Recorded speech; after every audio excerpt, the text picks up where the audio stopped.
very quickly.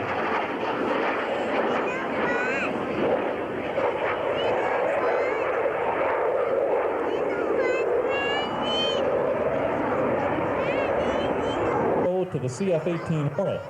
There's a flag on the bottom.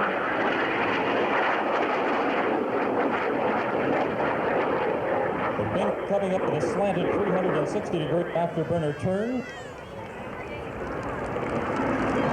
Have a nice round of applause. Hours on this aircraft, which he now instructs on at Coles Lake. Pulls back, nose up, shoot. Clearly nice flag.